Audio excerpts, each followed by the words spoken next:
All set for a fantastic day 2 of India Fashion Forum 2012, are we?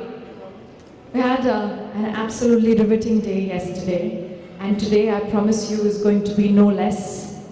We've got a lineup that will impress and that will provide the complete knowledge platform that everyone in the fashion business needs. And we begin the day with something which is, well, one of our new efforts called the Manage Mentor series. You know, the retail industry is more dynamic than ever. The retail's landscape looks very, very different today than it ever did before, or maybe more than 10 years ago even. And experienced practitioners and retailers predict that fashion retail will change more in the next 5 years than it ever has in the past. Consumers are making decisions differently. The way they stand in their stores, the way smartphones have started impacting, social media has, of course, changed the way the business is done. Studies have in fact predicted various trends that have a significant impact on our industry. And each trend is powerful in its own right. Collectively, they will define what it takes to be a successful retailer, especially in the fashion business. So are we prepared to incorporate all these changing dynamics? Where do we get all the expertise for this for? Well, right here. For more than a decade, India Fashion Forum has been the knowledge platform for fashion retailers, and now we bring you, in that same spirit, something we call the Fashion Manage Mentor series. It's a platform where leading personalities of the retail and fashion business will personally consult you on the changing industry in an intensive one-on-one program. They will guide you through the essentials of leadership, creating a vision, gathering resources, motivating your own leadership and frontline. How do you manage conflict? How do you get your team to function as a team in a way that is successful, exciting, but also in a competitive industry? Some of the topics that the Manage Mentor series will delve into is how the fashion industry in India should respond to competition, to people's changing behaviors, to challenges faced by Indian businesses, and of course, key strategies to cope with change. And this first series is started off by someone who is known for his pioneering efforts. He's taken the business of retailing to new heights. He's stepped out of all his operating roles to set up his dream project, Train, and a not-for-profit organization to serve people in retail, adopting global best practices. As the MD of Shoppers Stop, he introduced the concept of world-class department store chain in India. He was instrumental in setting up one of the most admired hypermarkets, Hypercity, joint ventures for airport retailing, time zone entertainment centers. He's a winner of many national and international accolades. Ladies and gentlemen, please welcome Mr. B.S. Nagesh, founder, Train. Let's start the day with crisis management. How do you manage crisis, and can you, because I'm currently facing a crisis management, so as my mind is thinking for myself, I want you to think for yourself, to say in your business, whether you're a retailer, whether you're a manufacturer, you're a trader, how do you handle that crisis? So can you plan for crisis? Question. You can plan for crisis, yeah? Or you face crisis in an unplanned way. So today I have a situation where I had not planned for this crisis, okay, but I have to work this way on an unplanned manner. But there could be some serious crisis. And as I say, I want to talk about one of the biggest crises that the industry saw in the last 2-3 years. The very, very senior people in the industry passed away. You can't have a bigger crisis than this in the organization. You know, I know Ved Prakasharya was a personal friend of mine. Chetan Shah was a personal friend of mine. Avinash Ji was a personal friend of mine. And one day morning, he's not there. So organization says, how the hell do I manage this? How do I manage my succession? There's nobody who's planned to manage Chetan's replacement. or there was nobody in the family to manage a large replacement, children are young. So how do you really manage that crisis? Or for example, you open a store at 10 o'clock in the morning. This is a store which has got 3 people. It's a Thursday. One staff, one associate has got a weekly off, and 2 of us are supposed to come. I have reached there and I get a call from the other associate saying I've fallen sick. Okay, or on my way I met with an accident and I can't make it. I am the only one person now to run the place. I mean, I don't know how many of you have faced this situation. This is very, very common in India. Very common here. So what do you do then? I mean, these are all crises that happens on a regular basis. So how do you plan for crisis? For example, just imagine if on my way here, I would have faced an accident. Arvind decided not to come because he has gone unwell, and I wouldn't be here for you for today's workshop. What would be the reaction? Would you throw tomatoes and eggs on Amitabh? Is Amitabh there?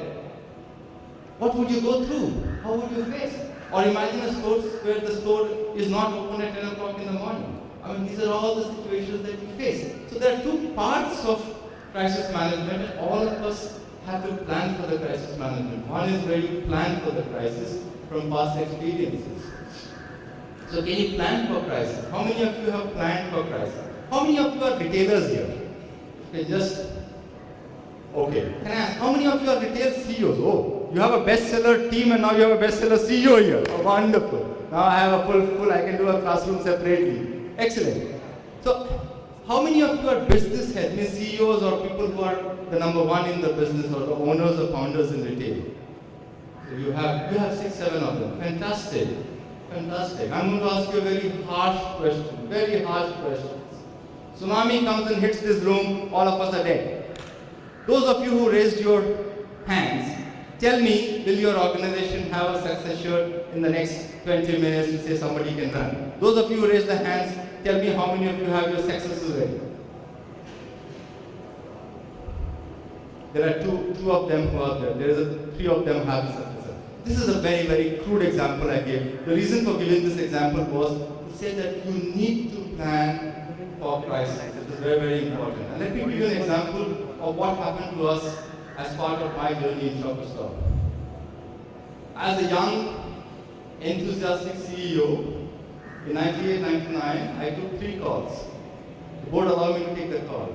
We introduced technology, brought in JVA into the company. We said we will create a centralized distribution system.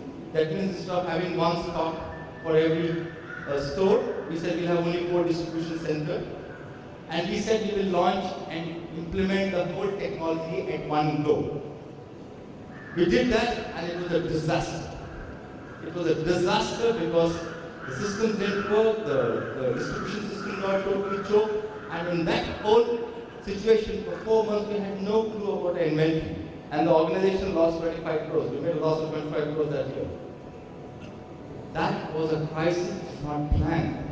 But post that, we took a call to say that any implementation in the company will always be done through a pilot mode. So which means anything that you do, you create a small lab-like environment, test that lab-like environment, put it into a small pilot, and test the scalability in the pilot, and then go on to scale. So what happened was the risk of reaching that kind of a crisis dropped from 9 on 10 to 1 on 10. Yeah? At the age of 36, I had a heart attack. Nobody from the Raja family was involved in the business. Suddenly there was a gloom and doom in the whole company to say, what the hell will happen to Shop Stop? I said, this is not the way company can run. So we said that we will create a 2D organization in Shop Stop, which means that every role for the first 3 levels, every year, each one will identify a successor or at least identify a person who can take on the role. It did 2 fantastic things. It means that every boss was ready to grow because he had made his subordinates learn his role. One of the biggest issues of promotions and growth in the companies are that the boss thinks that if I promote Raj, Yeah? What will happen to this current role because there's nobody prepared for his role. And Mr. Raj has never prepared anybody for this role because he wanted to keep everything within himself. He says, मेरे बिना अगर काम नहीं चलेगा company में तो बहुत मजा है. I'll get more and more increments. I'm becoming indispensable. But that's not what you need to do. If you are creating a successor for yourself, then you're absolutely sure that you're going to grow. So that's the second thing happened. And now it's 15 years. When I came out of Shoppers in 2009, okay, everybody was worried about it. What will happen? And actually, the last 5 years of Shoppers' performance has been 3 times better than the earlier 5 years of performance. So my successor Govind has performed 3 times better than what I performed. And that's the pride that I can sit back and look at it. So 2 crises taught us lessons. But do you need to wait for a crisis to learn lessons? The question is, you need to continuously work on what is the continuity planning required in my organization. What are the things that need to continuously plan? I mean, we know that all of us in technology talk about disaster recovery. So all of us have one server which runs and you have a second server which is at the back to say that there is a disaster recovery. If something happens to my server, it crashes, it will automatically move into the second server. So we have a disaster recovery plan. But why disaster recovery plan only for technology? You know, because the items of the world sell you that. You know, because you have to buy 2 servers for it. You know? So they sell more. And they have a whole farm called server farm. So they can sell more of that. So it is their thought to give you disaster recovery, it helps you. But how many of us actually look at continuity planning? So to me the first thought, and this is not part of the workshop to start off with, I want to leave is that please, what happened today can happen anywhere. It can happen to you, it can happen to organizations, it can happen to families. So how do we really work ourselves into a crisis planning? Because we always have crises. There are 2 methods. One is to do always continuity planning exercise in the business. What are my critical things that I need to do? So for example, if you have a 100-store chain and you are doing accessories only as a business, if one store closes, you are likely to lose 1% of the business. But if there's one factory which is giving you 100% of the accessories for your company, if that factory closes, your company closes. So how do I continuously look at continuity planning? And therefore, it is important for us to look at, in retail you talk about those pentagons, you look at people, you look at property, you look at product, you look at publicity, you look at promotion, you look at all those things. And then you work to say, how do I look at my continuity? There are 2 or 3 things which are very, very critical. One is, of course, the people. Is there a possibility that my business will get disrupted if I don't have a person? And this could be not because something unfortunate happens to the person. He may leave, she may leave. Okay, or something may happen. So how do you plan for the continuity of person? How do you plan for the continuity of your product? Look at what happened to pagers with mobiles. Look at what is happening to media. I met an FMCG CEO last week and he was telling me that in the next 5 years, 60% of the media spend is likely to happen in digital and social media space. Now, all of us in current businesses have more or less attuned ourselves to having people who understand communication in terms of newspaper, in terms of television, in terms of outdoor, in terms of promotions. Because all of us are in our 40s and 50s, we have little clue about the whole digital space. But when you go and look at the youngsters, I mean, you actually find that there is a huge amount of involvement in the digital and social space. I mean, we don't know, unfortunately, what happened to Sunanda Tharoor, but if you look at it, if it is the outcome of Twitter, then it is such a sad situation. But look at the power of this media. So, please, as a continuity plan, because organizations have to live longer than you and me. So please do a small exercise and say that, can I see a continuity in the business for 1 year, which is generally the business cycle, for 5 years, which is generally the planning cycle, and for lifetime, which is much more than 5 years. And that probably will help you to come out of lots of situations. Many a times, continuity planning or disaster planning can also give you some fantastic sparks. of what can actually happen to the business, and you will certainly rediscover a totally new business. So please, please, please work on that. Anyway, coming back to today's topic, because this was a situation which came and I thought I'll just address the situation as we face it in front of you. The workshop was actually planned to look at if there was a way that two of us who have been in the business of retail directly, indirectly, for the last 2.5 decades and have seen a lot of failures. I'm not talking of Arvind, for myself. I mean, when I list back, I have seen 4 successes in my 20 years of business, and I have seen about 9 failures. So I was thinking that I would be able to share many of the failures and therefore relate those failures to say how you can probably help yourself not to go through those failures. Because success is what you have to create for yourself. So that was the structure of the workshop. Because of this change, I want to look at the workshop by raising certain points and see if we can do small group exercises to see if we can take that and move to the next level. Yeah? So coming into the business or coming into retail, the most critical thing for any business is to define its purpose. Yeah?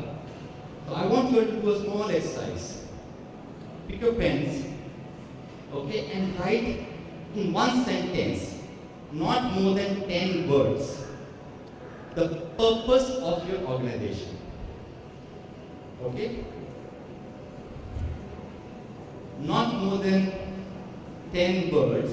It could be a sentence or it could be just words. I leave it to your choice. Okay? And since all of you either work in the business or own the business, this should not take you more than 60 seconds. But in this exercise, I will give you 120 seconds. Okay, the time starts now. One sentence, not more than 10 words, 120 seconds. Define the purpose of your organization or your business.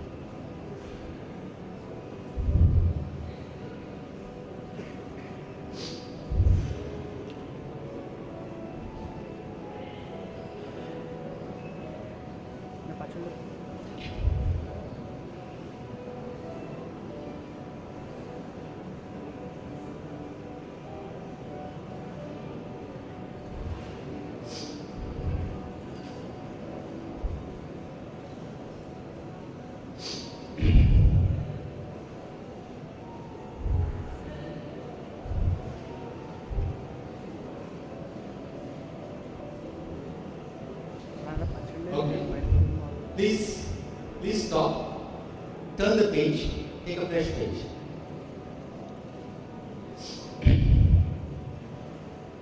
As individuals, whether you are the CEO or an employee of the company, please mention again in 10 words, not more than one sentence, in 120 seconds, what is your own life's purpose?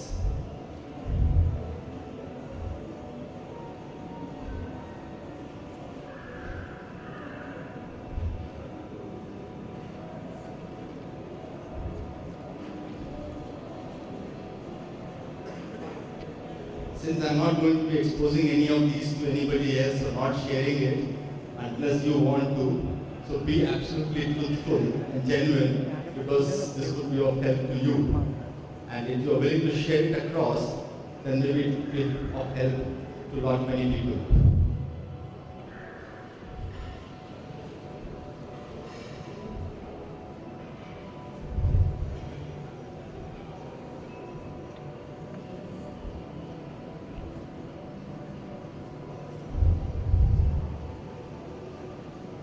Are you all done? Okay? Now, either tear the first page off or compare these two and see how many of you have found commonality between your purpose and your organization's purpose. Just see if you have been able to find, okay? Yeah, I'll come to you. I'm explaining this to you. Okay, just find out if you can find a common word or a commonality of purpose between what you want to do or your purpose versus your organizational purpose. It doesn't make a difference whether you're an employee or a CEO or an owner. It doesn't make a difference. Okay? Those of you who have found it in common and you have found one or two or three keywords, okay, and are willing to share that with the audience, please raise your hand and take a mic. Anybody? Yeah? Please take a mic.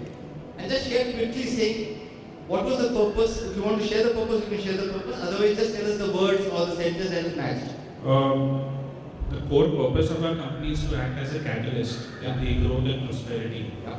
And I would say the same purpose is there to my life as well. Okay. So, what's your name? Aditya. Aditya. So, we will, because Aditya has started this exercise, we will use Aditya as an example throughout the journey, and we will keep looking at saying, what are your purpose and what are your vision? We'll do that, Aditya, and thank you very much.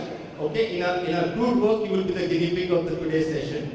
But in a nice word, thank you for contributing. Anybody else who would want to share? Yes, please. The purpose of the company is like to be one of the best fashion retailer in India. Yep. And my personal is like to be known as one of the best retail professionals. Okay. So, to be the best known fashion retailer in the country, and his purpose is to be the best fashion professional in the industry. Fantastic. Now I know that there are 8 of you from bestseller, and there are also 2 more, so 10 of you from bestseller. So when I'm talking to others, just see if you can actually share and see that in the 10 of you, okay, have you been able to find a common word? Okay, how you will do it, I'll leave it to you. You all decide. Between the 10 of you, have you found a common word? Okay, just see. For example, okay, and be genuine. Okay, don't worry about it. If you think it is confidential, don't show. Okay, I'm okay with it. You can also decide that. I leave it to you. Yeah? Anybody else who wants to share that? Anybody else? Where you have found a commonality. You found the common between the organization's purpose and your purpose. Please, can you have the mic here, please?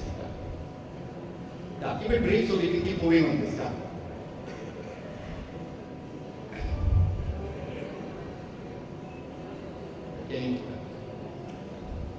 Hello. Yeah, it's basically empowerment. My personal purpose as well as my business purpose. In personal, I want to maximize people's life, Okay. and same with the business. I want to maximize the customers. Whatever I do, I am basically into fabrics. I manufacture and supply fabric. Okay. So whatever I can do to enhance customers' performance, Yeah. I'll do that. Okay, so just keep this in mind. Are you into a not-for-profit business or for-profit business? You are into for-profit Yeah. business, okay? So the purpose is to make customers' life better. Yes. Okay, and this person's purpose is to make people's life better. Okay? Now what we are going to look at it is that from this, okay, how have they drawn the business objectives for the textile business? Because if the purposes are not aligned with the vision of the company, then things will not work. Okay, so we'll just park it here. Anybody who wants to share? Sorry, you want to share?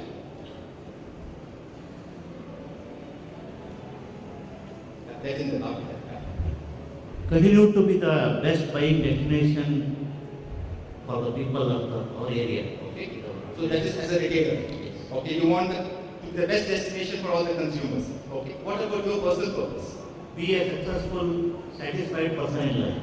Okay, so now, see, look at the personal goal is to be the most satisfied person in life as an individual, and the goal of the organization is to create a strong destination. Okay, yeah, that's the last one. Good morning, everyone. I'm a little nervous. Don't worry about it. I'm also as nervous.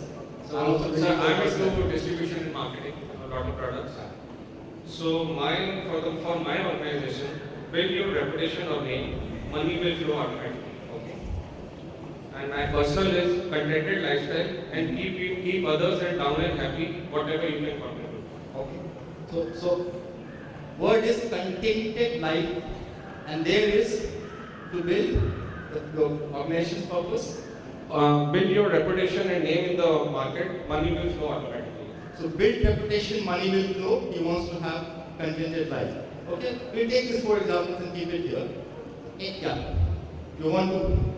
Okay, after this, I want to hear from people who have not found commonality. Hello. And I want to have. Yeah. So I'm an employee of a company. So our organization goal is to earn more, and my employee purpose is to earn more. Fantastic. Now it's so simple, you know. You earn more, and I earn more. Okay, fantastic. You could be a great entrepreneur because when you become an entrepreneur, you have to learn to earn more for the company and earn more for yourself. When you are an owner, they have to make sure that the company earns so that the employee earns. Yeah. So that's anyway. Anybody here who actually found that between the organizational purpose and his own purpose or her own purpose, there was no match. Okay? No offense is meant if you want to share that or any yes. If you are okay with the yeah. The organization purpose is same as what Rajneet said. Yeah. Be the most successful, profitable, fast fashion apparel retailer in the country. And personally, successful is one, is what I've kept, but I want to be remembered by people for transforming their lives. Wonderful. So now look at this. I just want to take this example for a minute. Now here is a person who's aligned with the organizational goal, but her personal purpose has also got transforming lives. Now, if the bestseller as an organization can actually find a role within the organization to be able to put her into place in the role where she can be responsible for transforming lives. So let's say she is in HR, let's say she is in corporate social responsibility, let's say she is in sustainability program, let's say she is into green program, then what she will do is, in the green program, she will actually help save the environment and therefore help lives. But on the other hand, she also helps save bestseller, maybe cost, maybe build more reputation. So what I'm trying to lead, and this exercise itself is a 3-4 hour exercise, what I'm trying to lead is, if goals get aligned between organization and the individual, the whole purpose becomes so strong. So one of the biggest opportunity or the biggest challenge for the CEO is, how do I align the purpose of the organization with the purpose of people?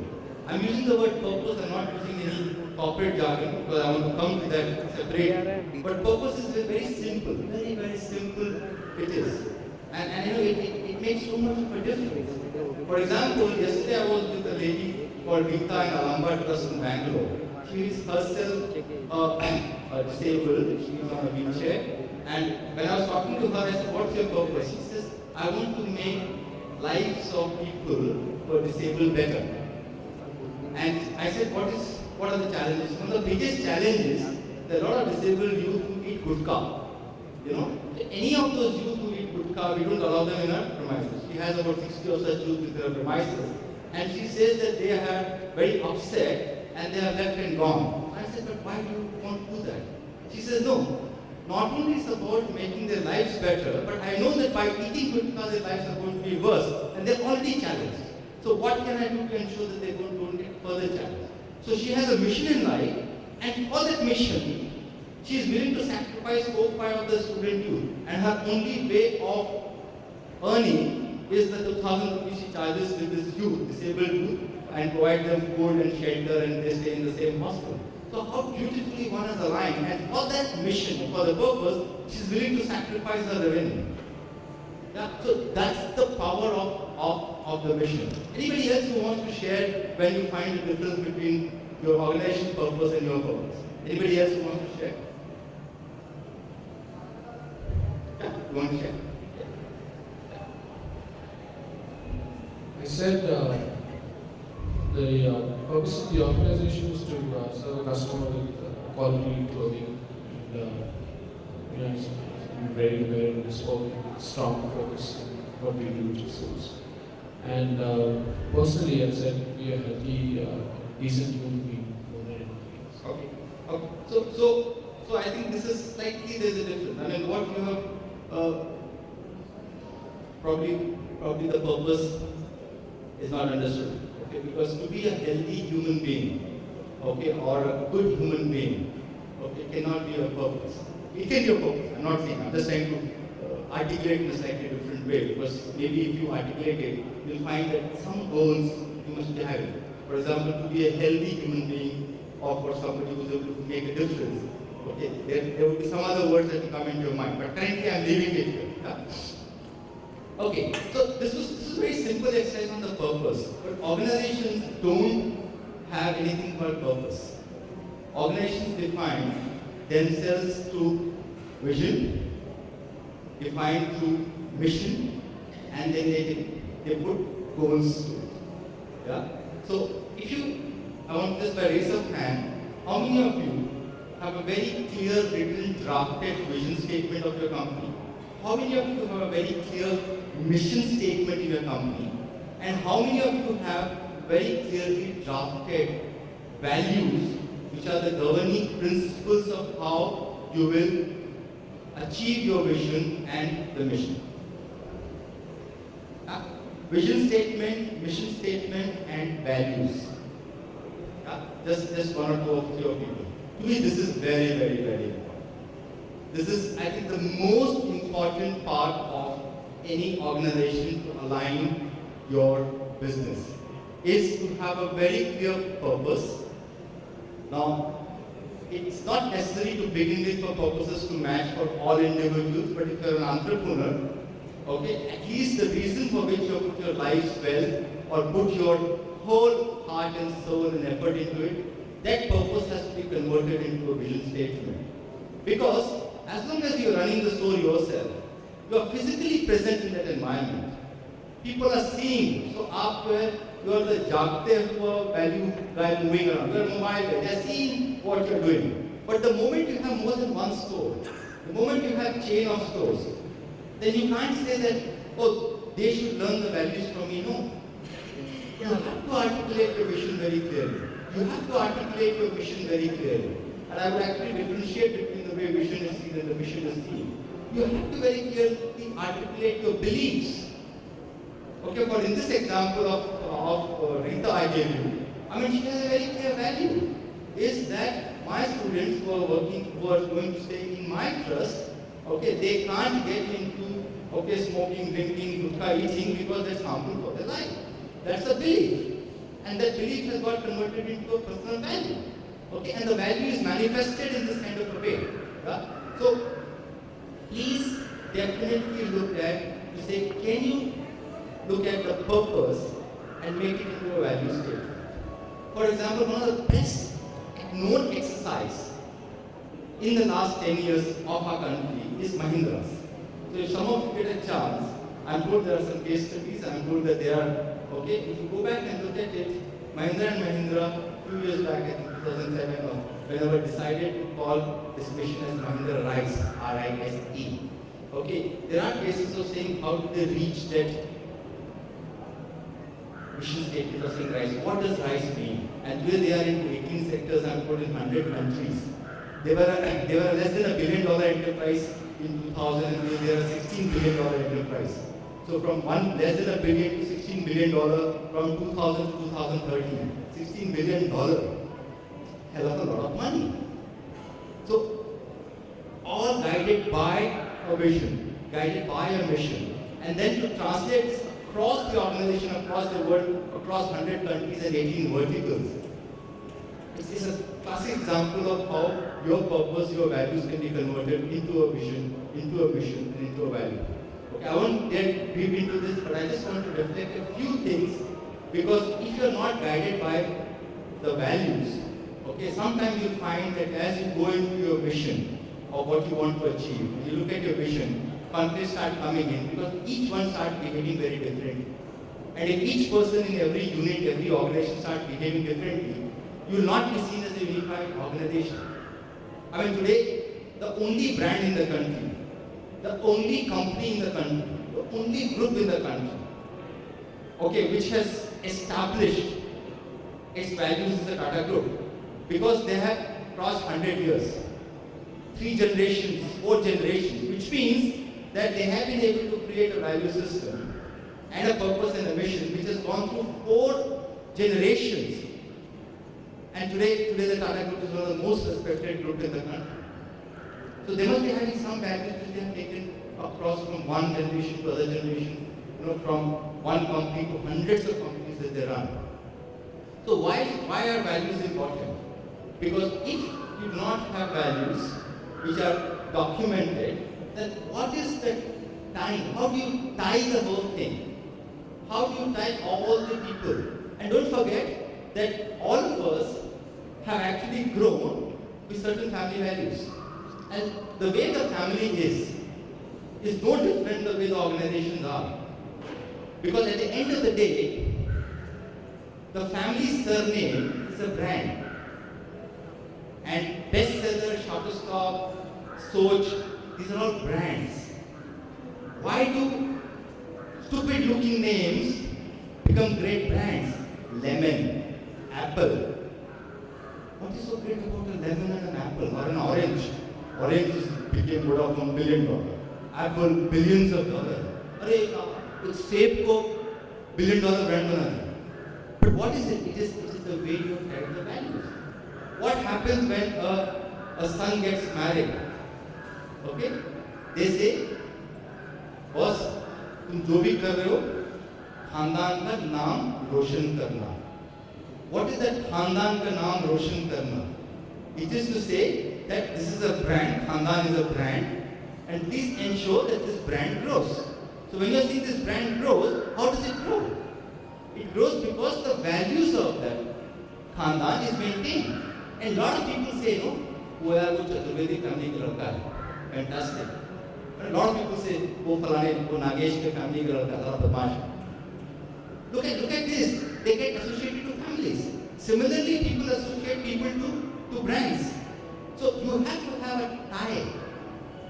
Yeah? Or for example, even in today Indian tradition, when girls get married, when boys are sent, they say खानदान का नाम रोशन करना.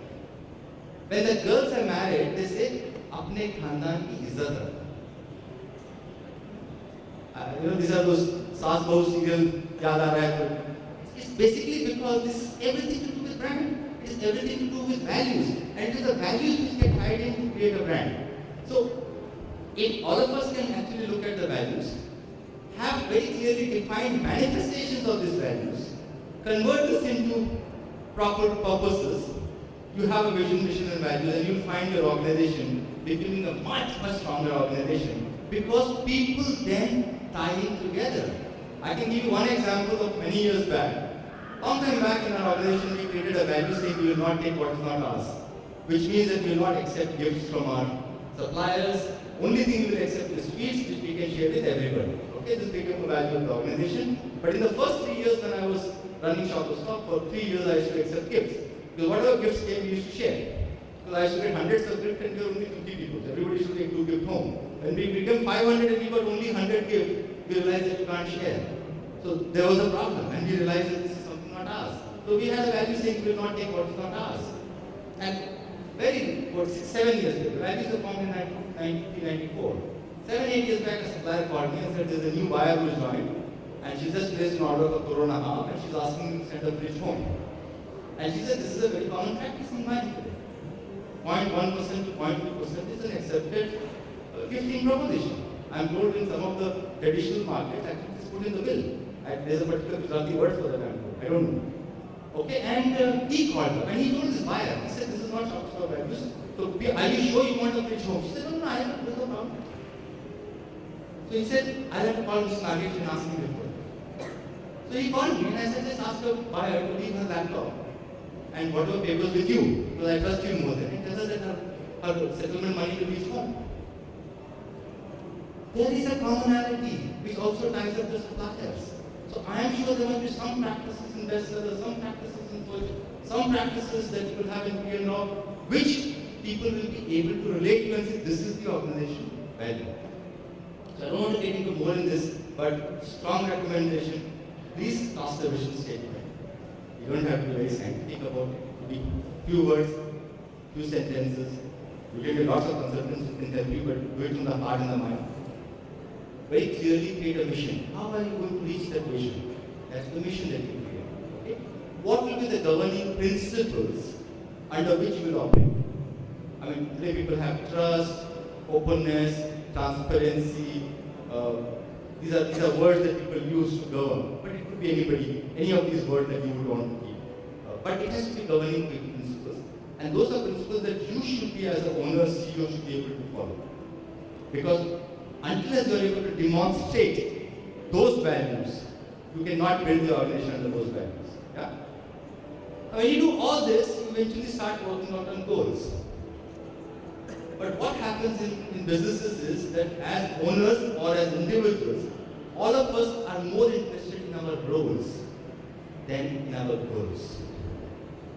And that's why you keep saying, when somebody joins, he wants to know what. A person joins and says, can you show me my job description? Okay. Then says, what is my role? And then says, what is my designation? What is my salary? Very few people in my career have said, what is my goal? What is the organization's goal? And what is my goal? After you join, then either your HR or your company's executive gives you a KRA and says these are your KPIs. But before joining, how many of the times do they say, this is our goal as a company, and you say, what is my goal? Before you ask, what is my role? So the important thing is that are you able to align the goals of the business rather than the roles of the business? So if the role says you have to buy, as per the OTB, 5 crores worth of inventory. So if you buy 5 crores worth of inventory, you achieve the goal. But if the goal says that we want 150,000 women to look the most fashionable women when they buy from bestseller, then whether you buy 1 crore worth of inventory or you buy 5 crore worth of inventory, the measure is not going to be on OTPs, the measure is going to be fashionability of your customer, and to measure the fashionability of the customers, you have to create a new index, which is not as easy. Whereas measuring whether you bought 1 crore is so easy, because somebody has to sign a check. So, important again is vision, values, goal. Can you drive your whole organization with goals and see that the roles are aligned to the goals? What then happens is, many a times you get tremendous, flexible, fungible organization. Because when you're saying aligning to a role, you're putting the person in a compartment. I am a buyer. I am a category manager. I am an assistant manager. I am an operations person. I am a HR person. Whereas if these 5 people are people who are saying, I'm here to make, like he said, lives of people better. But you have to manifest that. How you will make the lives of people better? It cannot be just a vague statement there. Then it becomes very different. And you're saying in that journey, you do this, I do this. But when you and I do the same thing together, then we achieve our goal. So again, the next part is that are you able to define the goals better than actually defining the roles? And why am I coming to this whole goal and role? Because if you look at the last 20 years of our industry, whether it is fashion, whether it is textile, or whether it is retail, I think one of the biggest challenges that we have found is that all of us have got driven by capacity building. All of us. If you meet a $100 million company, which is 600 crore, and ask him what is your target, he will not say I want to achieve 1,000 crore. He will say I want to achieve $500 million. Because you are actually looking at capacity. You want to grow by capacity. So, first I said that goal is important, role comes subsequently. Second I'm saying is, what are you driving yourself to? You are driving yourself to capacity building. But can you achieve by capacity building? I also have a dream that Shopstop should become a $100 billion company. Can become a $100 billion company because an old stupid man is wanting to become a $100 billion company? There's no way. So what is it that you can do to align this goal and role separately and not look at capacity, but you require something else to build the capacity, and which is the capability. Can you build an organization's capacity without building the capability of the organization? And this is the big question that all of us have to ask again and again and again. For example, if you have 20 stores, the immediate question is, I want to open another 50 stores. I have met a lot of CEOs of retail who have told me that Nagesh, this year we have 20 stores, next year we won't have 50 stores. And I'm asking the question that if you have 20 stores, you must be having 20 store managers. He said, yes, yes. So if you're going to open 50 stores, you have to have 50 store managers. Yes? So how many store managers are already ready with you? What is the target for the next month? 10 stores. So how many store managers are ready? So what are you talking about? You are saying I'm going to build capacity. So can you succeed by building capacity? No. You have to build capability. So look at the sequence of what I'm trying to explain. Unless you are very clear on the goal, you can't build roles. Unless you are very clear on roles getting built into capabilities, you can't drive capacity. And all the failures that have happened in Indian retail, all the failures have happened because that all retailers have tripped on their own shoelaces. Please, if in this audience or the whole IFF, let anybody come and prove to me that any retailer in this country has failed because the customer did not support or the consumer did not buy. I am willing to bet a 1 year's salary. I don't earn anything. I'm not employed, so I can easily bet it. But please tell me 50 audience people here sitting here. One of you tell me where an Indian consumer has failed. The consumption is $500 billion growing at 7%. So we are adding up $40 billion every year. In the last 5 years, a Myntra, a Jabong, a Flipkart has come and added up 15,000 crores of turnover. And if all of us put together our 1 lakh turnover, ideally this 15,000 crore to us would have given us 15% like-to-likes. So where is the problem? There is absolutely no problem in the market. The problem is with us. Because we have decided to build capacity. And I can give you hundreds of examples. Like I said, I have many failures. One of the biggest failures that we saw was when we actually built the hypermarket. We built the hypermarket in Malad, which is fantastic. One store giving today 200 crores of turnover. And we said, fantastic model, 150,000 square feet, it will do a fantastic job. And we took that model and went across the country. And today it has taken us 8 years to bring all of them to rationalize to a 50,000, a 25,000 and 75,000. We built it over capacity. Why did we build it over capacity? Because we said when we are taking 150,000, we will get it at 20 rupees a square foot rent. Whereas when you go and ask for 50,000 square feet, he asks for 60 rupees. 60 rupees into 50,000 is lower than 150 into 20 rupees.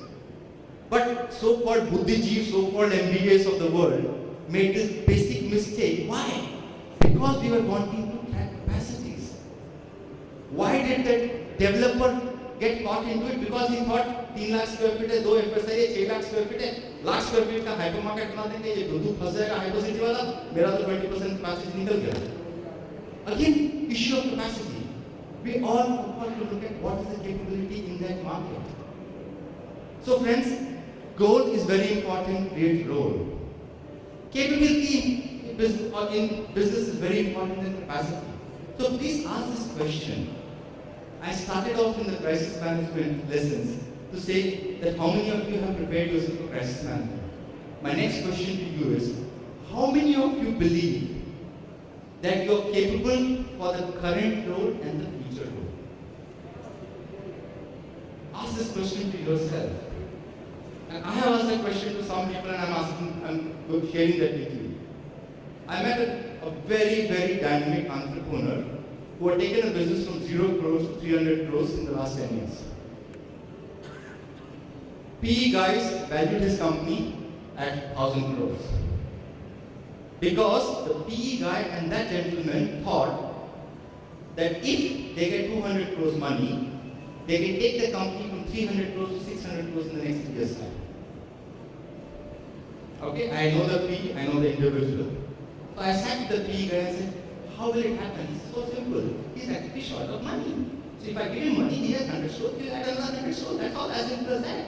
And you know, he has ABC technology, I'm holding the XYZ technology. And we have another investment in China which is multiplied 10 times, so we bring in the technology and the people in there. And that's my question to that was, this gentleman who's taken 10 years to build 300 crores, overnight, what are you going to do to him to make him manage the so-called 600 crore business. I said, in the next 365 days, have you planned a training program for him? Have you planned a mentoring exercise for him? Have you planned a Harvard course for him? Have you planned a method to manage investors for him? Because now, till now, he was the Raja of the business. And now suddenly he becomes a Praja because you have now 3 investors on the board hounding him. Have you taught him all this? And they said, no, this is not required. They think he's very capable. Now look at this.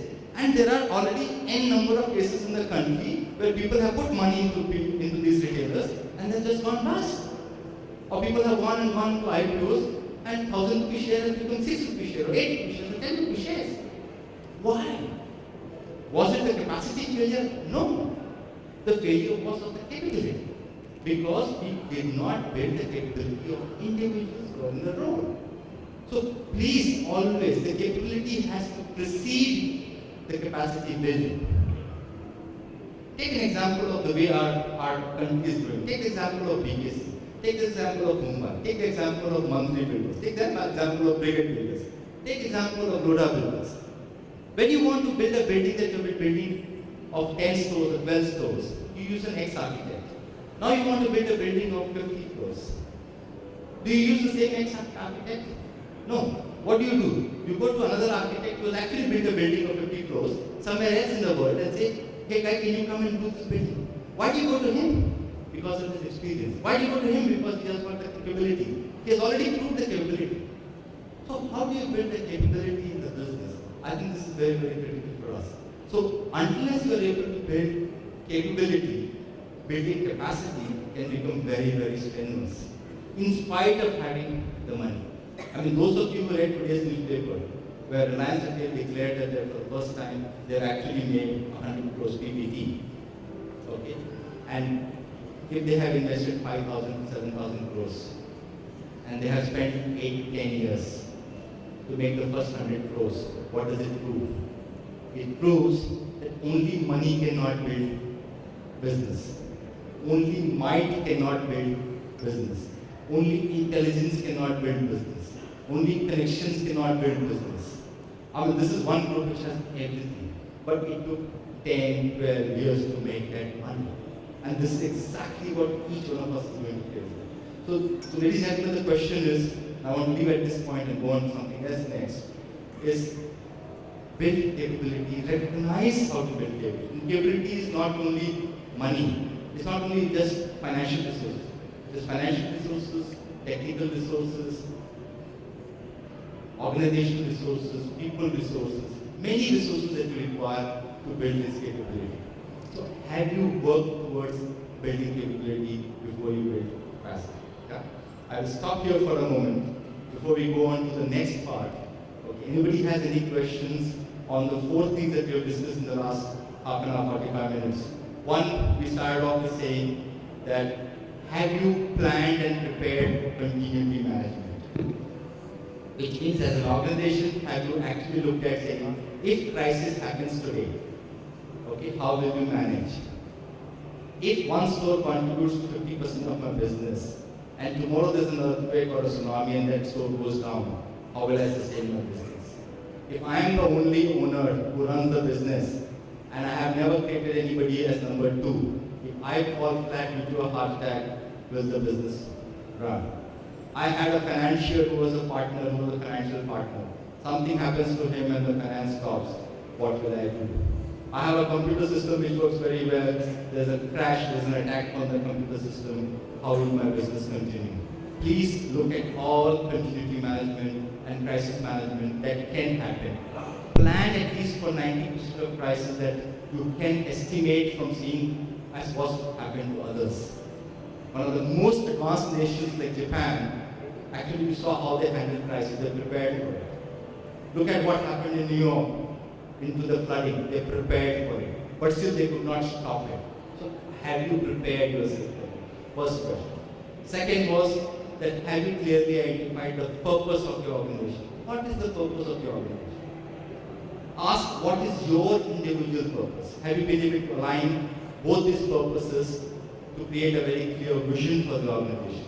So do you have a vision? Do you have a mission? Have you got very clearly articulated values? these are my beliefs and values under which I am going to operate, and together then we will create our goals.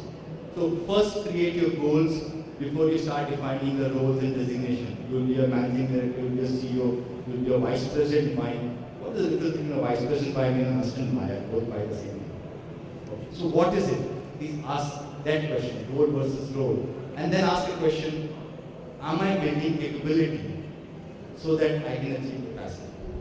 Yeah. On this I take a pause. If anybody has a question, anywhere, any doubt, anybody wants to contest, to say that Mr. Nagesh, just because you got an option to speak, you're speaking backwards, I don't agree with you.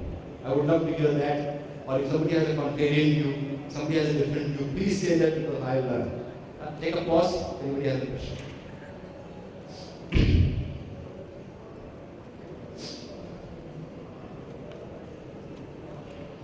When we talk about values, so we have seen many international companies coming to India. They have already defined their set of values, and maybe they have defined 50 years before. And when they are coming to India or any other country, so is it like do we have when they come to India? So is it okay? We have our own set of like because every country is different. I know the value should be same everywhere, but I always have a discussion. They say I don't like this value. For example, we have 5 values, we define by international. But when they come to India, then people like 2 values, 3 values. So there is always a conflict because they have defined those values based on their experiences and what they think of. So there is any probability that we can have a set of values. Yes, absolutely.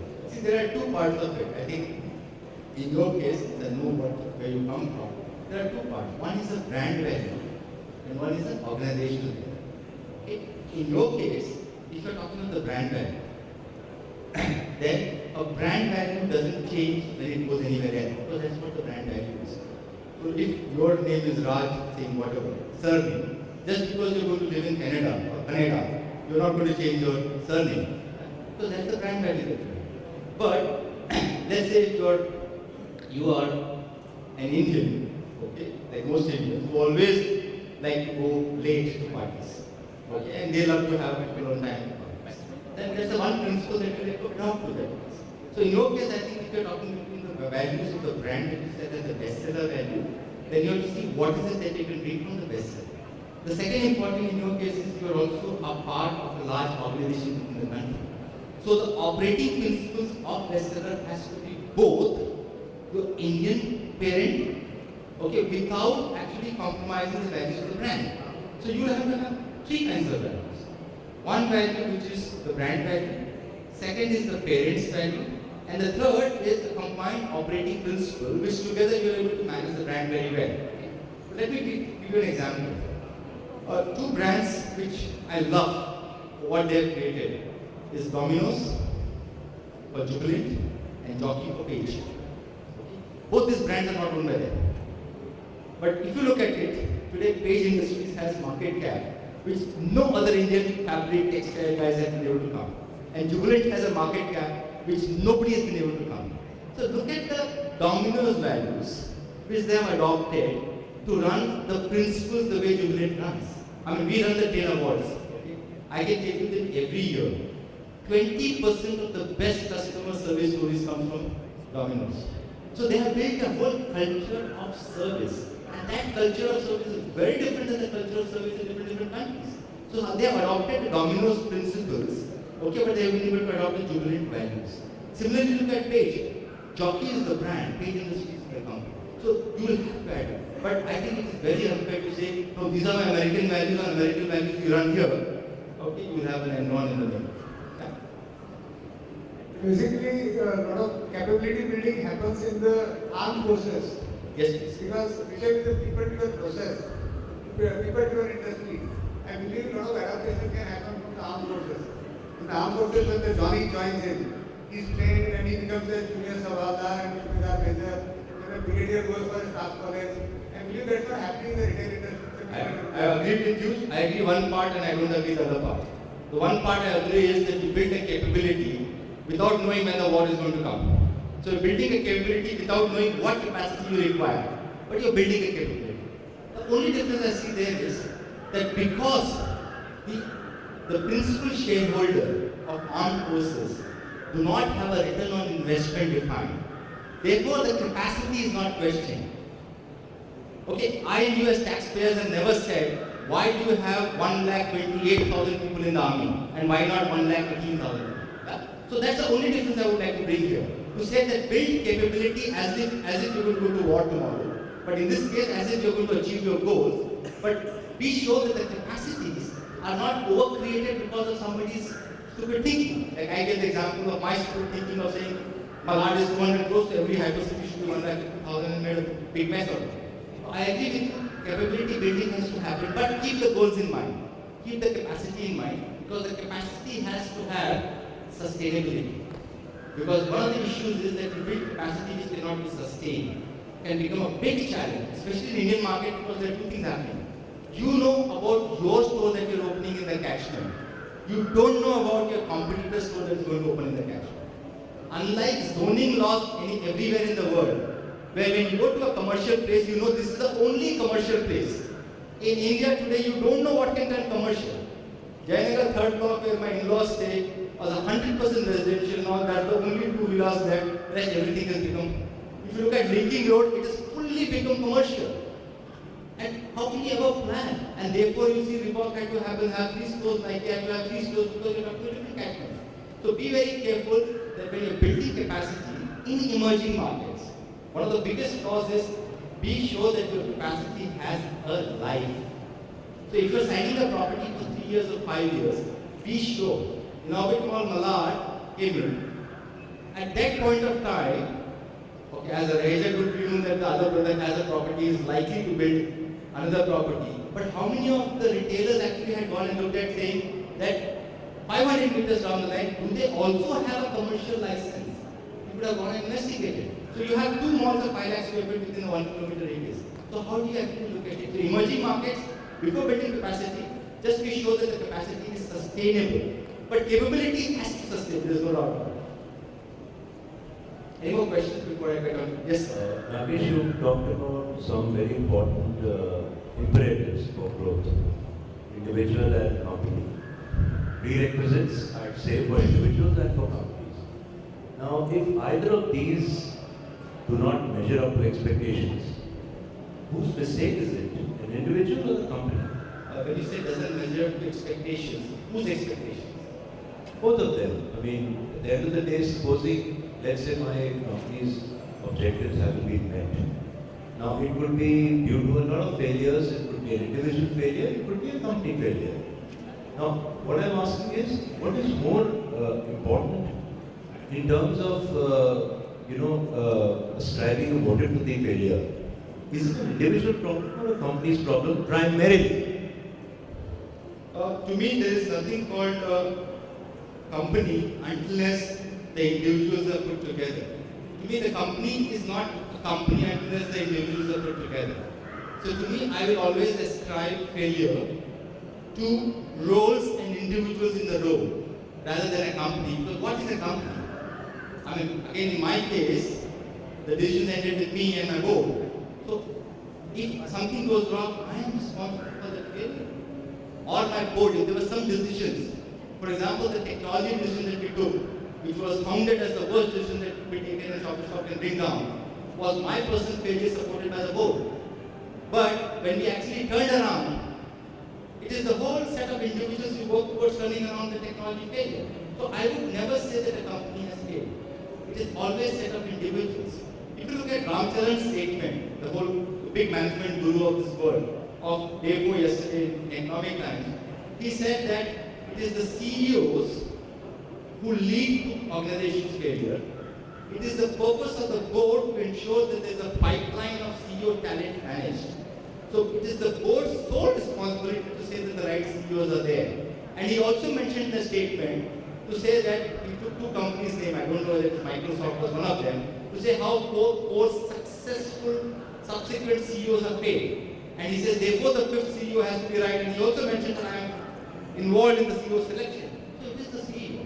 To me, the buck has to stop at CEO for 99% of the cases. So I would say it is his failure But the board's responsibility to ensure that the right CEO is there, or shareholders or owners' responsibility to see that the right CEO is there is very, very critical.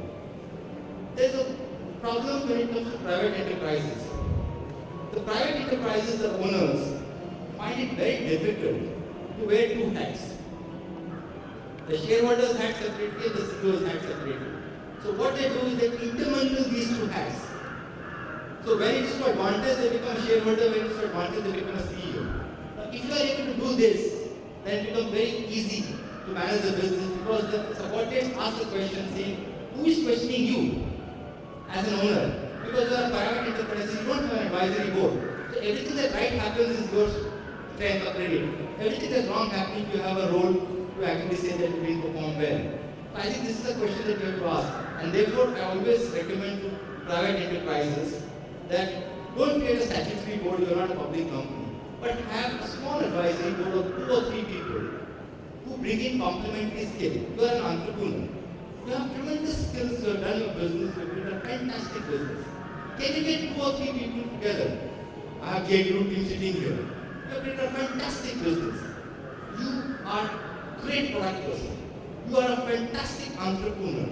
Okay, maybe you require somebody who comes and talks to you about governance so that you can scale up to become a 2,000 crore company and become a public company if you want.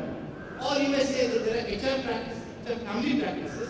I would want to bring in some HR. So get 1 or 2 people who are complementing your skills and add that across because that becomes a sounding board, all said and done.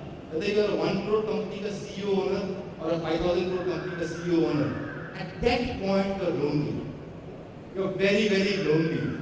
And the only person that you can go back to is your wife or your partner. And most of the time, there it is an emotional reaction than a business reaction. So always create. And somebody said that if you want to be successful, surround yourself with people who are more capable than you. And that's something that you have to learn. To be able to, and this is a very difficult challenge. For example, if I'm interviewing somebody for my deputy's role, and I find him 10 times more smarter than me, there are 2 kinds of mind working. That's very well. Or the other is to say, boss, fantastic. This guy is going to take over my role, and I will have so much of time to play golf, or I will have so much time to create one more jet, one more search. So these are 2 things, because you are an entrepreneur. That guy cannot create another jet, another search. But he can manage the jet and take it number 10 times more. So I think these are questions that you have to ask for yourself to say, how do you take it to the next level? Yeah? Yes, please.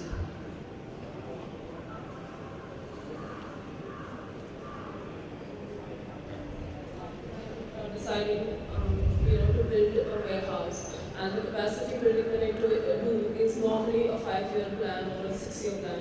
So I would build in capacities without not necessarily building my capabilities to the level that the capacity requires. Essentially, I feel a lot of times this works as well because you have a mission of achieving a certain number of stores in a region in 5 years. You build your backward capacities in terms of your warehousing and your scale accordingly. Your capabilities grow only depending on how your business grows.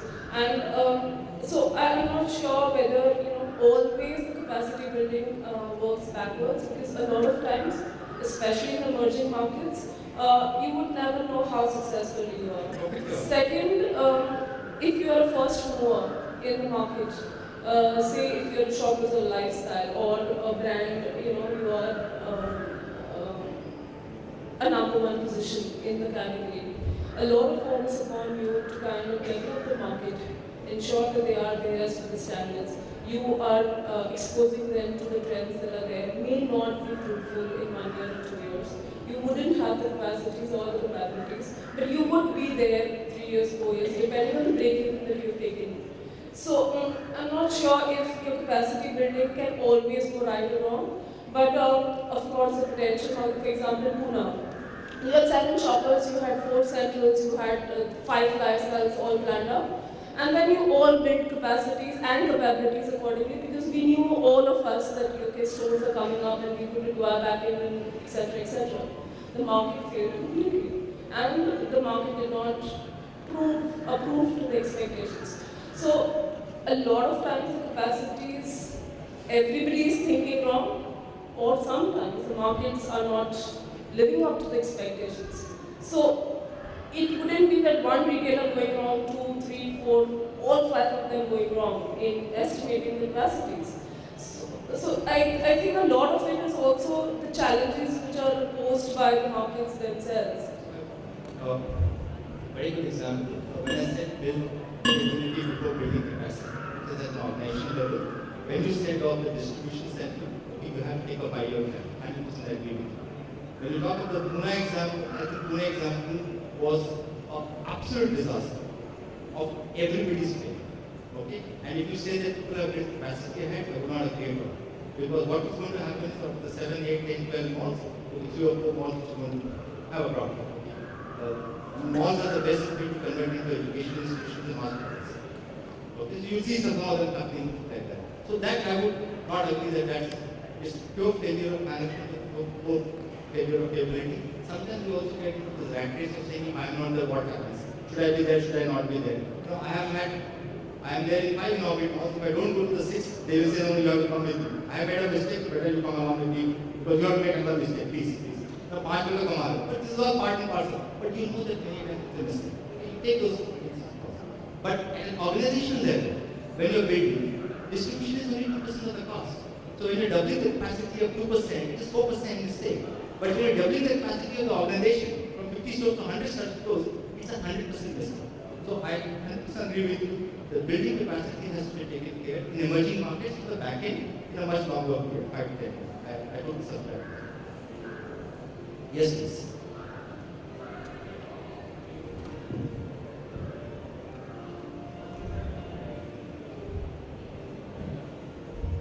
So there are professionals sitting here. Does this have any connection with, or at any given time, you being a professional, was there any stage when you took decision with emotion instead of being professional? Maybe with your downline or maybe with some supplier or anything? I mean to say, you do emotion first in business. Let me first nichodo your statement. Yeah? Professionals are also emotions. You also have everybody is human. So there's nothing wrong that you're professional and you're emotional. Number one. Number two is that you have to be emotional about your values. What are actually values? Values are governing principle for you to build your business.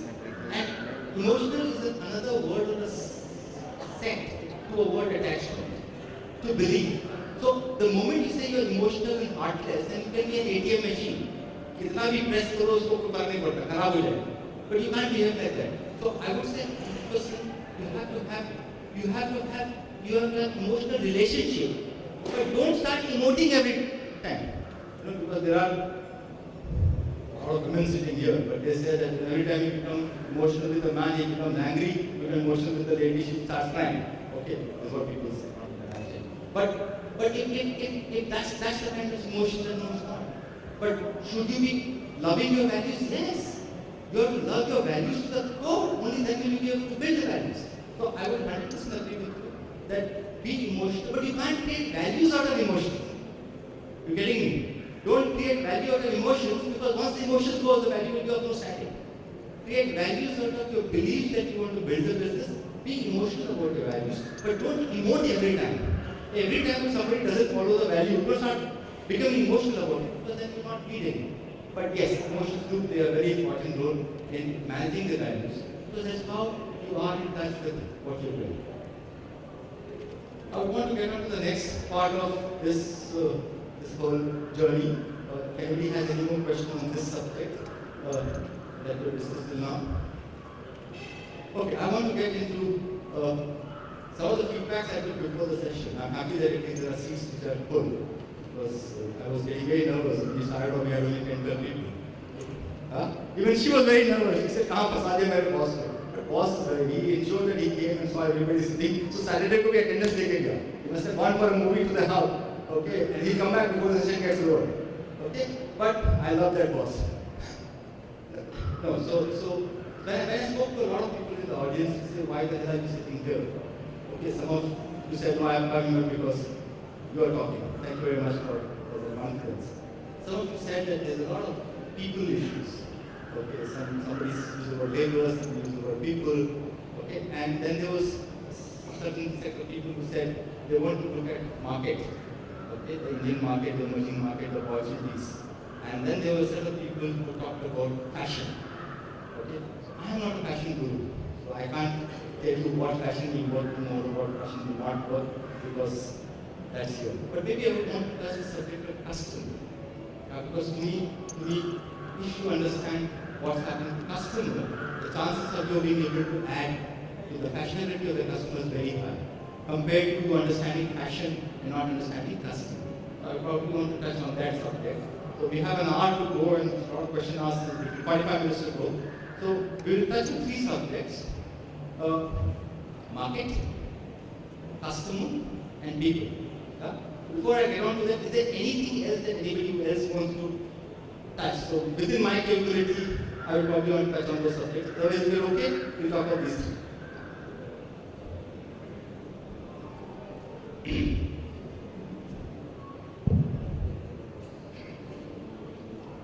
So if you take the long-term objective of any person, any profession, be it an engineer, doctor, businessman, what happens is everybody comes into his own business argument. He becomes an entrepreneur. So when you go capacity building and capability building, effectively aren't you creating competition for yourself in the way to take? Actually, that's the best thing you can do. That's the best thing you can do. Just imagine that if you're built a capability and you build an entrepreneur who can manage your business, okay, and can triple it and double it, do whatever. Step out, make that guy run that business, and you add one more business to that, so you become an investor, shareholder, entrepreneur. So to me, competition is also creation of market. Okay, if you look at the investors, the Mr. Buffets of the world, I mean, they may have investments in competing companies. Yes, if you are talking of, let's say that I have built capability within my business, let's say you appoint me, okay, to run your business, and tomorrow I leave and start another business. Well, I'm not a modern labor to you. Okay, you can't hold me.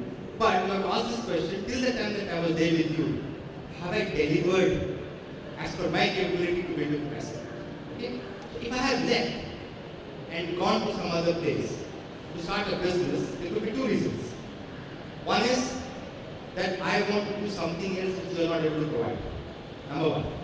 Number 2, in professionals I have seen, and I have seen many a times, the professionals are not able to get ownership when they work with owners.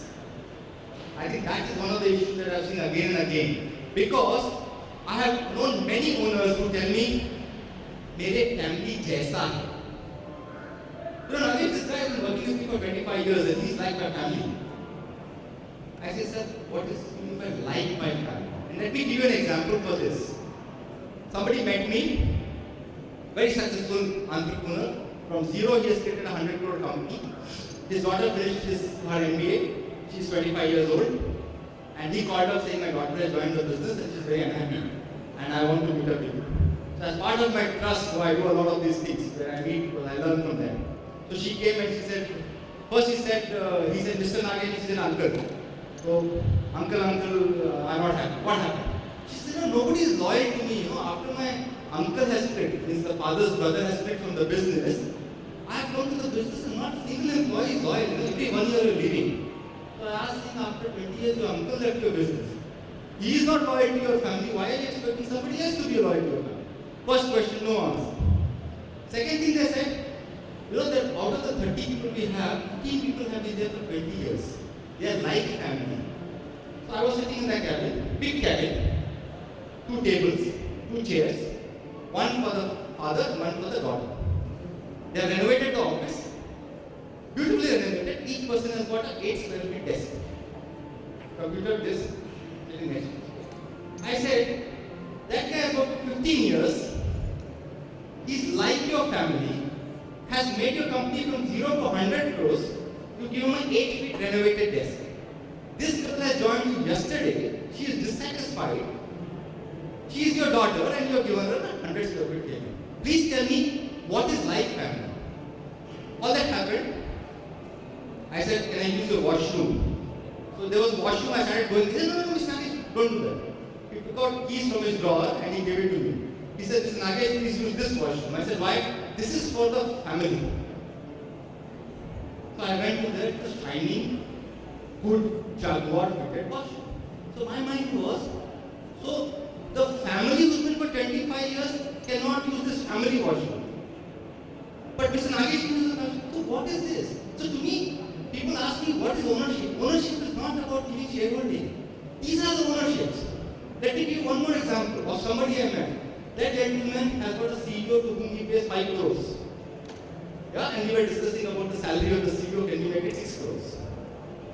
And that CEO has been there with the company for so many years. That company is worth 20,000 crore today. 20,000 crore, the CEO. When the CEO joined this company, it was 21,000 crore. So we were discussing to say, should we give 5 to 5.5? Because he has moved from, 10 साल पहले 10.5 लाख का 5.5 करोड़ हो गया। मैं बोला sir 10 साल पहले sir आप तो 500 करोड़ के थे, 20,000 करोड़ हो गया। So why? This is where I think the owners have to change their mentality. You have to understand what do you mean by ownership.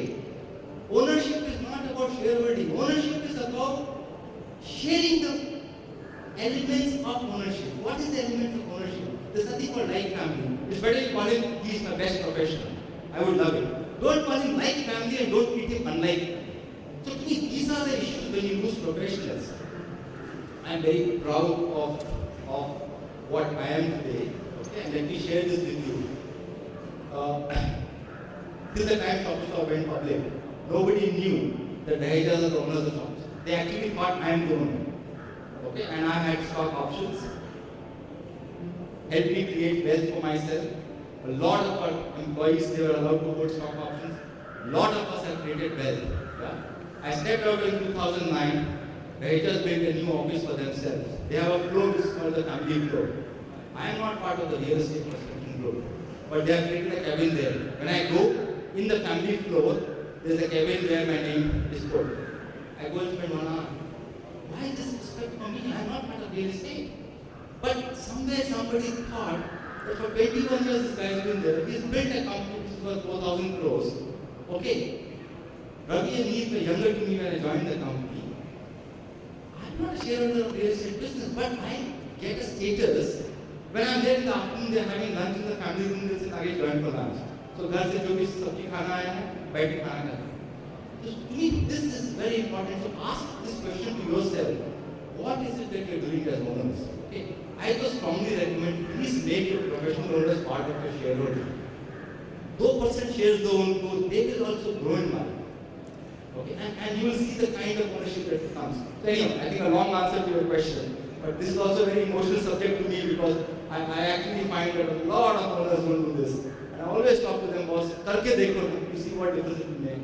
I know of examples that I've helped one entrepreneur set up and get a CEO where he has worked out a small ownership, maybe 0.2%. But if that happens in 5 years' time, this company will be worth 1,000 crore, that CEO will have about 4, 5 crores, 6 crores. 4, 5, 6 crores to a professional is a hell of a lot of money. You're talking to a Guju. So she says, it's not enough money. Anyhow. So we are talking of 3 areas that I wanted to discuss at the time. Market, customer and people. Is this okay to go on to this? Any other subject you want me to touch? Okay, let's talk about the market. India as a market is an emerging market, everybody knows. Everybody knows it's growing at 4%, 5%, 6%. The $500 billion that we're talking of is growing at 10%, 20%, 30%, whatever. So there's a huge opportunity for us to grow. There's no shortage. So first of all, we have to understand, where are we focusing in the market? Two parts of the market. One is, are you wanting to get into India? Are you wanting to get into a wardrobe, since we are in the fashion business? Or are you wanting to get into a territory which has the opportunity? And are you wanting to take a certain section of the world? So the definition of market, unfortunately in our country, has become India as a nation. So when you compare India as a nation, when you compare India with Europe as a continent, you'll actually find that no brand in the world, has ever entered Europe together. No brand in the world has ever entered US together. Walmart, after so many years, even still today, in many parts of USA does not have a Walmart store. But when it comes to India, all of us want to start with India to say we will open at least 3 stores. One Mumbai, one Bangalore, one Delhi. Because we want to have a national status. I can tell you the success of tomorrow will be the Kesans and the Capsules and the Jet Blues of the country and the Nallis and the Viveks and the Vijay states. Because either you can become 1,000 crore in Tamil Nadu, or you can become 100 crores in 10 states and become 1,000 crores. To me, the opportunity of becoming 1,000 crore in a Tamil Nadu or Gujarat is much more, in a much more cost-effective manner, and make more profits than trying to make profits in the whole country. So the first question and first suggestion is that when you are looking at market, please define the market by the capacity that you want to create from the opportunity that you have. And the example that I can give you is 91 when we started Shoppers Stop. We had defined to say the next 20 years we will open 3 Shoppers Stop in Mumbai. One between Bandra Borivali, second between Bandra to South Mumbai, and the third in Central. 3. Today we have 13 stores and we can take another 7 stores in Mumbai alone can be a 2,000 crore business. Now I am sure all of you will know that doing a 2,000 crore in Mumbai can be much more profitable than doing 2,000 crore all India. So define your market within the country very clearly from an opportunity. The difference between 1991 and today is, in 1991 we didn't have lot many competitors, lot many tools, lot much data, there was no Map My India, there was nothing. So therefore we had to do a lot of experimentation. Today at least you know who has made, which mall has made, which market is doing well, you have Map My India, you have lots and lots of statistics and data available. Use that and define. But I would say that go focus, go regional, go city by city, and you're likely to make much more profits and create a much larger brand. Because the regional brands will have 2 things that will happen. Either the regional brand will create such a strong brand value in the region that tomorrow the mergers and acquisition will happen through the regional brand route. And I'm already seeing it happening, I'm already sensing it. So your value creation will be much more, which means nobody can enter and be Gate 2s in Gujarat. Nobody can enter and be Chulmun in Delhi. That's the situation that will get created. That's number 1. Or number 2 is you have created such a strong product proposition and brand proposition. So either you go through distribution, penetration, reach in a territory that you're almost indispensable, and there are methods to that, or you go through a product brand reach in such a way that you're irreplaceable. The issue in the product is that we don't know what international brands and what other brands are coming, therefore what they can do. However, in the retail distribution reach, the fact is that once you've got the store, you know the distribution that you have. So therefore that can become a much stronger proposition. However, when you add that with the brand or the product, it can be very strong. So one is the market creation. The second is on the product. Now the product, please don't look at product as a product. Look at the product as that share of the wardrobe to which you are catering to. And therefore, please do not track growth in product sales or like-to-like sales. Start tracking growth in like-to-like customer buys. It's the same thing. Exactly the same thing told in 2 different ways. One is you are tracking like-to-like sales, which means मैंने नागेश को कितना बेचा. I am saying don't look at this. You see Nagesh ने मुझसे कितना खरीदा. It's exactly the same thing. But there's a huge difference between the two, and I want to share with you as to what is the difference. Because most of us who are tracking this are actually creating major problem for ourselves. Nagesh has 10 trousers, 20 shirts in his wardrobe. I have bought 5 shirts from Shoppers. This year, I have now bought 10 more shirts, so my wardrobe has 10 trousers and 30 shirts. I have bought 7 shirts from Shoppers. So Shoppers says that Nagesh was buying 5 and bought 2 more. So I have had a 40% like-to-like growth of Nagesh. They're very happy. 40% is tremendous. But Nagesh, you had 20 shirts, and now got 30 shirts. So in 20 shirts, you had 5 garments, and in 30 shirts, you have 7 garments. So you actually lost 70% share of the new wardrobe of Nagesh because you are not tracking Nagesh. You were tracking your sales. Now this is the biggest fallacy of how we are losing market share. And I'm not saying you, I'm saying all of us. The only thing is that the more you understand your customers, the more you will be able to get a larger market share. So now you decide whether you want the balance 7 with one more shirt from Nagesh, or you want to look at one more Nagesh where you can get one more shirt. Getting one more shirt from the Nagesh is much better than getting one more Nagesh. Because it is so difficult to get additional customers. So, two parts of the business. One is looking at the market.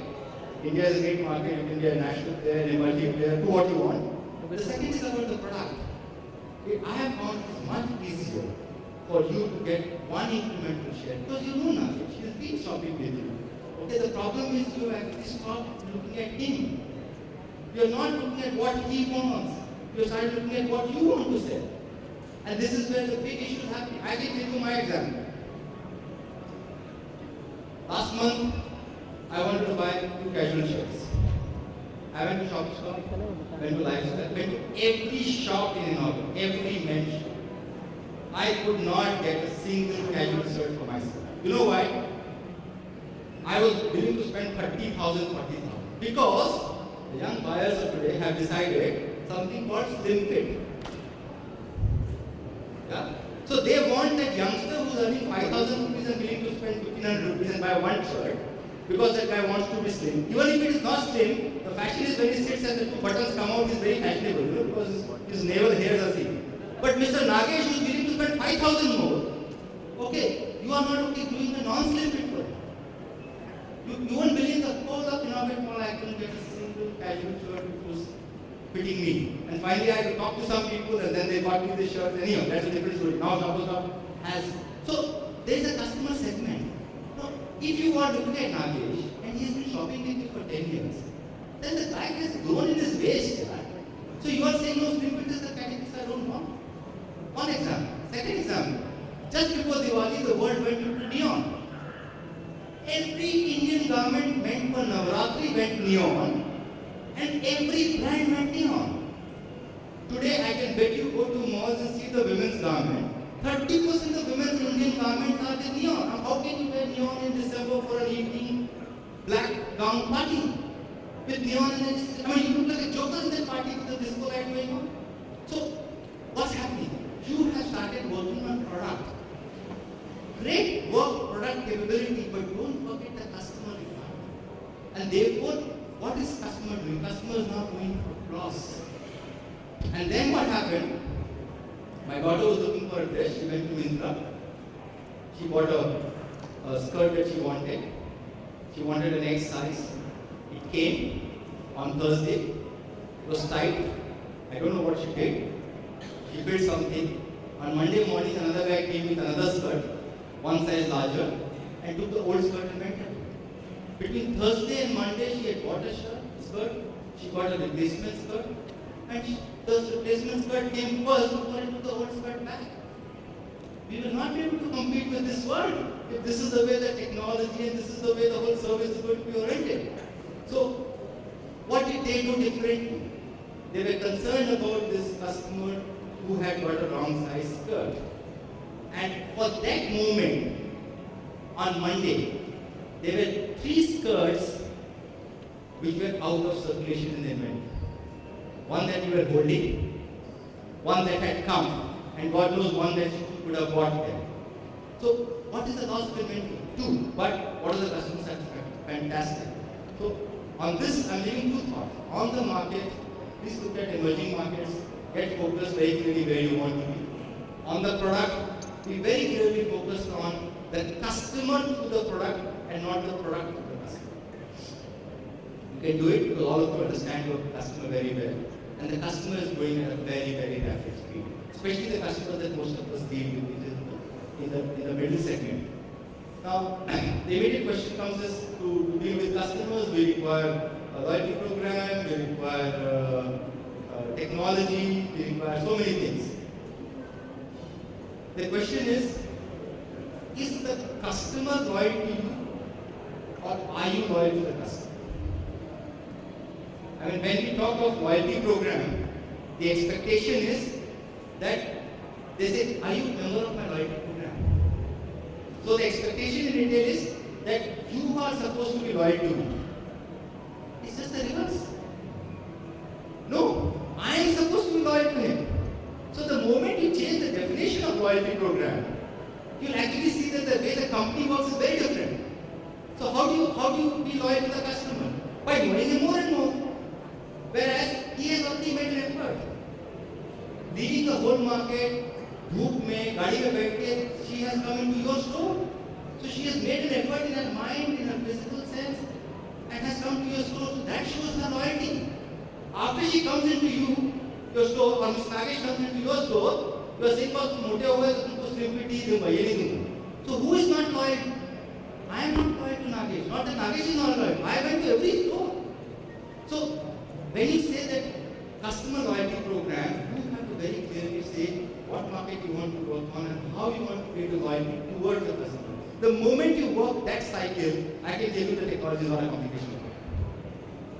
Technology is not a complication because it is so easy to build that loyalty program because you are wanting to be loyal. So everybody wants to know you. Why do people talk of Nordstrom? Why do people talk of Kiranas? Why do people say that a Nordstrom service is so high? Because every Nordstrom associate has a diary where he has a list of all customers with their mobile numbers, and he calls up and says, "Mr. Nagesh, you are looking for a suit like this, just come, will you like to buy?" So he is showing his loyalty. Why do we say that modern retail cannot match Kiranas? Because the Kirana knows Nagesh's daughter's name, his granddaughter's name, they know everybody. So who is loyal? Nagesh is loyal to Kankar, Kirana is loyal to Nagesh. So to me, I think that's what. And what is happening in the digital world? Exactly this. Why do we love Amazon? Because Amazon knows how I breathe, how I talk, how I eat. Whatever I do on the screen, the guys keep tracking. I mean, if I, by mistake, I go into a site where I see some nice looking women, suddenly they start showing so many nice looking women.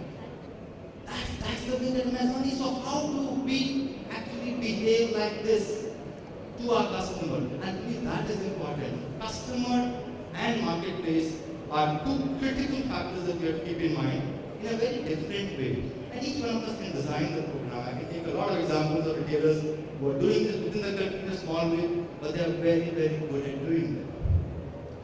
Coming to the last part of it is people. We did address the people part at an ownership level at the top.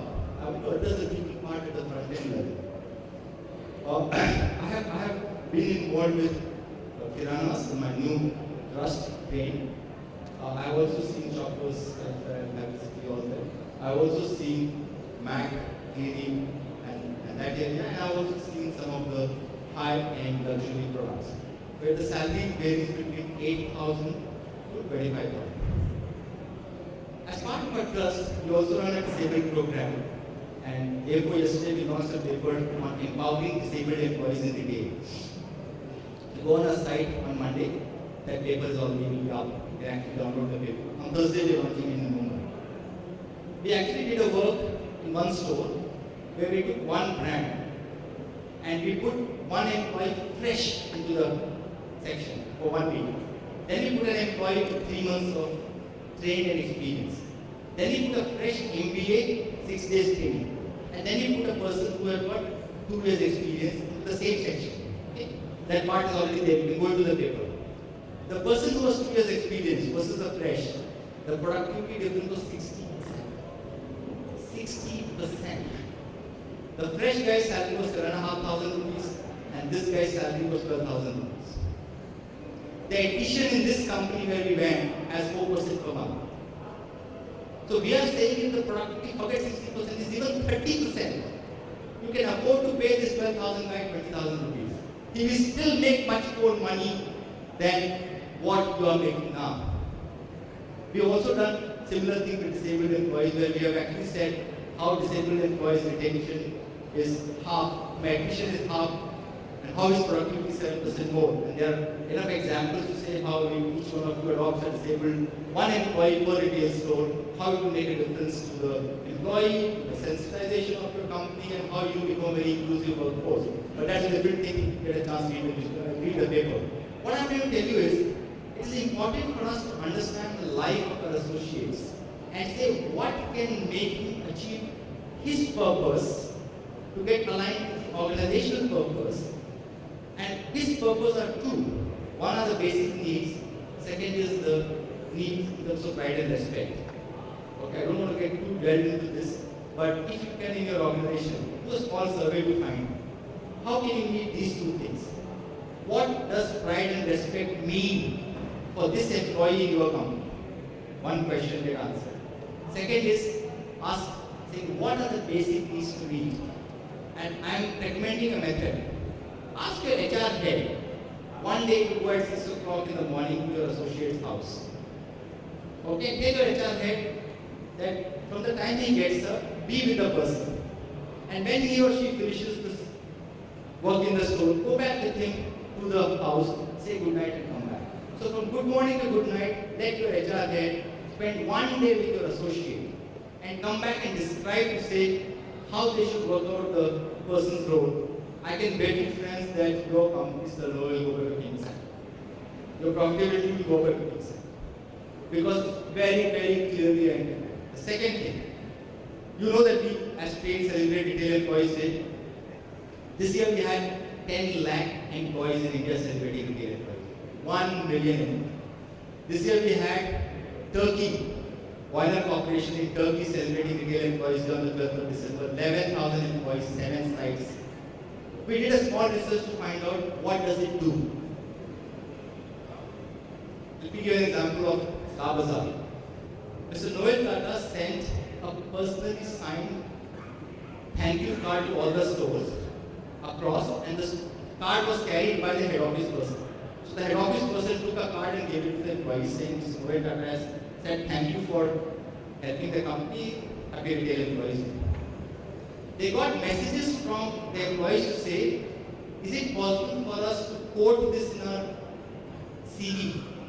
To say that what are your achievements? One achievement is, I got a personally signed card from Mr. Noel Tata. Mr. Noel Tata doesn't know that individual by name. A small simple thing like that touches the heart of this individual. He wants to write this CV that he got a card. These are some of the small things that happen. We have research to say how that one day has made a difference to the employee. We have photos, enough things. But I am saying, please look at these two aspects. What is it that you can do pride and respect? How can you ensure that you are able to meet the basic necessities? The third thing that we also realize when we meet all these people is, why do they leave? And I was talking to some of the colleagues here. The first reason they leave is because of the behavior of their immediate superior. The immediate supervisor's behavior is what makes the associate leave. All of us say they leave for 500 rupees. No. They leave because the immediate superior has not given them the due respect, or the immediate superior is lynching them to perform without supporting them and adding any value. So one of the questions that we want to do is ask this, what has the supervisor done to the immediate next person? His job is to add value. His job is not to accumulate the individual values. So if everybody has sold 10,000 and there are 10, then what have you achieved today, sir? I have achieved 1 lakh sale. Your job is not to accumulate the sale. Your job is to add value. So he should say, "No, sir, कल मुझे पता चला कि अगर ऐसे customer को deal करो, तो sale बढ़ सकता है." I actually morning in the briefing session I did that. Everybody has sold 11,000. So today we sold 1,10,000, and 10,000 happened because of my yesterday's learning and what I told to my team. That's the value that I have added. So these are the 3 things which makes a tremendous difference to the lives of our associates or people. I'm not getting into the whole head office stuff that we can do some other time. So these are my learning, what I have gone through in the last few years on the market, on the customer, and on the people. We have probably 15 minutes left for question and answer before we wrap up the session. I'm so happy to see almost 90% of the house full, because we started off with the crisis with Mr. Arvind Singhal being unwell, and Mr. Amitabh Taneja putting me onto the floor with all of you. But I've loved this last 2 hours of the session, and I hope you enjoyed it. So please let me know if you have any question, anything that you want to ask. Please. Question. Yes, please. You mentioned about capsules and all of these becoming very, very strong and distribution-wise brands. Talk about succession. How critical it is to have successor to this. How equipped do you think are these capsules with their succession planning? Because most of the time these are entrepreneur-driven. These people, these stores which have expanded are mostly owned by people.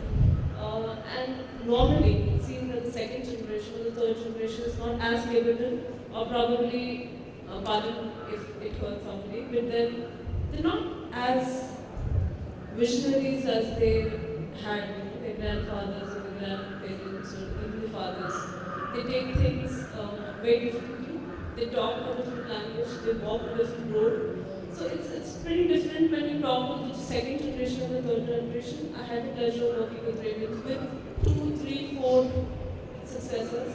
And it's very different when you meet the father, and it's very different when you meet the son. And probably they don't think about the business in the same light. And it's very difficult to have that succession for a brand, because for a brand to build in a market or in a region, you need that long-term, you need that. So, your question is absolutely right. Some of your comments are right, some of your comments are not. Yes, the challenge there is, how do you encourage your second generation to come and manage your business and grow? If you look at the last 50 years, many of the first generation entrepreneurs, the names that we are taking, are the entrepreneurs who built the business from scratch. One shop becoming larger than the second shop. If you look at the second generation, most of them have been educated better than their fathers.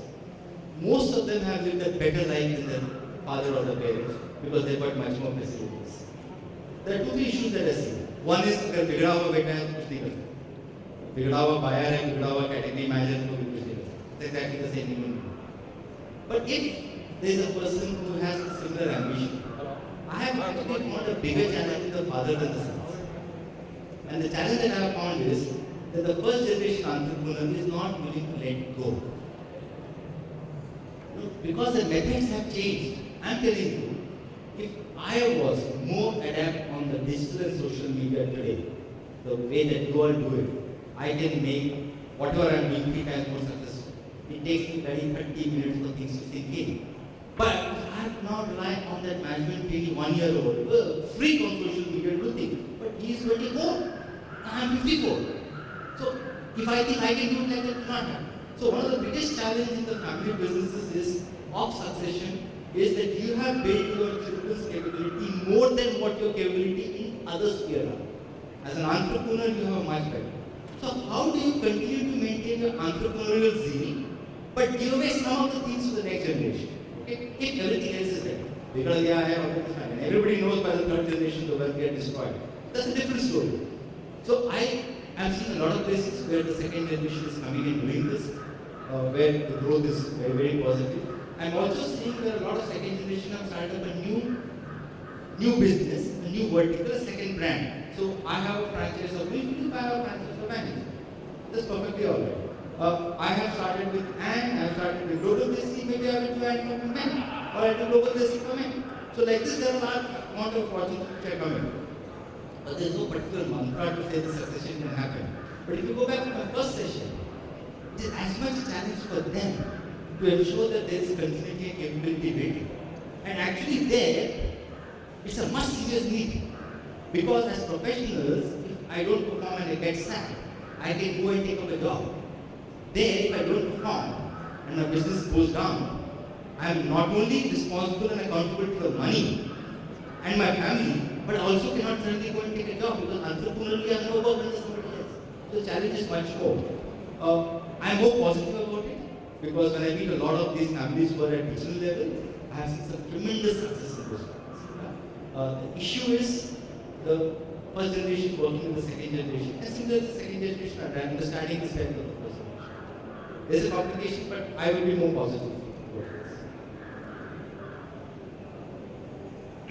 Yes, please. Question regarding customer loyalty. Actually, I was a little bit shocked when I heard that we all that Shopper Stop has a very good customer loyalty program. They have good customer base. So I was a little bit shocked when I heard that they are going for better season sale with every retailer from 1st of January. I have worked in Shopper Stop for 3 years, and we used to have a good debate like. And all the message that was coming from the top that we will go like 2 weeks later because we have that strong belief in our customers, they will still buy and we still put that kind of money. But I was a little bit shocked, like, is that because we are shifting money? I won't be able to answer this question because I don't run the business anymore. But if you're asking me as an outsider's perspective, if they have not prepared themselves for the fresh season intake, between February 1st to March 31st, then forget whatever happens to sales. Okay, February, March will also go back. And to me, my reaction to the industry of this 1st January sale is that we are not those extreme climates. Okay, we are still temperate. So, have you prepared? And it cannot be a knee-jerk reaction on the December 25th. Because for the merchandise, fresh merchandise to come on February 15th, you should have planned much earlier. And if you want the fresh merchandise intake to happen in January, you're not going to get it. So I'm actually expecting that all the retailers who have gone on 1st January on a sale are actually going to see a much tougher quarter this year. Because they would have sold off the old at a lower margin. The fresh with the higher margin will still not come. So there will be a mishmash or a hash which will happen within the business for the next 45 days time. So my reaction is this, and this would be a disaster for the industry. And I hope we don't do this. I hope we don't do this. Nagesh, here, somebody has to stand up. I don't know who's asking the question. India Fashion Forum, we had an entrepreneur called Alpha. And what I found was this guy was extremely smart, not an MBA. He was a Kachi. I think his ROC was equal to better than any retailer in India. Any retailer in the world? In the world. So why we can't copy the alphas of India rather than going to Harvard, case studies and Walmart and case studies? Because some of the methods many of us may not want to do. Some of the efforts many of us may not want to do. Many of the models that they have created are very, very personal and local models. Okay? Very difficult for me to critique as an individual alpha. I visit alpha, I am a customer of alpha. Very difficult for many of us. The sourcing methodology is very, very different. The customer methodology is very, very different. I understand that doing that part apart, still I believe doing the way they work in an organized way that model can be adapted. Like say Jumbo King had a Vada Pav model which adapted to the roadside and created a model out of it. Why can't we have a proper model like Alpha or even from banks? I would say Dharmpas, Satyapal, very successful brand builders, not known to the corporate family at all. They're not a necessity builder. I agree with you. We'll take 2 more questions if you have, otherwise I will go on. Please. Western is the biggest team, so they have the largest number of questions also. Please. Okay, this is regarding the point that you made about brands forgetting customer requirement. So, for example, if I'm owning a brand, but my target audience is just say 15 to 30. So then it's not my fault or it's not my brand's fault that I'm not serving older people's, So, because when you made an example that you couldn't find this thing. Yeah, but I didn't go to only the brand which was selling 15 to 30. I said in Orbit Mall. I went to every men's shop from everybody. The only place where I could get was LP Sports, but mostly I got in Zod. So I'm saying that's the profile. But are you saying, okay, all 15 to 30 are like this? I will show you a lot of 15 to 30 who are like this, boys. So what happens to that? So are you saying that 15 to 30 is only slim fit? Ask the question. Okay, because don't forget that in jeans, what size do you sell? 36, 38. So if you are selling jeans of 38, then a guy who's having a waist of 38 probably have a slim fit top.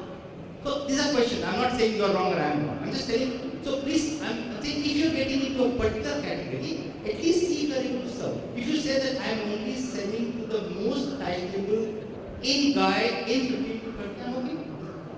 That's only showing your focus. There's nothing wrong in that. But I'm saying once you're focused, can you be more loyal to him? Okay, can you actually ensure that all his or her requirements are met? One more last question, please. Yes, please. There's a company, they have 5 stores and they are not willing to expand. In these 5 stores, they have the constant manpower. The manpower is very loyal to the store manager, the CCAs and all. Now, every year the staff has the expectation that they want some kind of salary increment. And the store has reached its full potential. Then how to maintain that? Good question. But there's one store called Chirag Din. Yeah? 1992 I went and spoke to him to say, will you give me franchise? 92. And I met him last month. Still maintains the same thing. One store and I do what I want. But this is a challenge. And this is a challenge not only 5 store guys. This is a challenge that is going to happen to everybody once our catchments get saturated. Our like-to-like sales are not going to grow and it happens all around the world. So let me take an example from, let's say, UK. In UK, if you see the last season, the growth of the whole department store business was probably 1% like-to-like. Okay? But there are companies who have done 25% like-to-like growth in profits. Or if you look at John Lewis, 6% growth in sales, maybe 30% growth in like-to-like profit. We have to start looking at use of technology to start seeing if we can actually improve our productivity and bring down some of our costs. There's also possible to start seeing, can I really increase my reach and spread within the customer's wardrobe?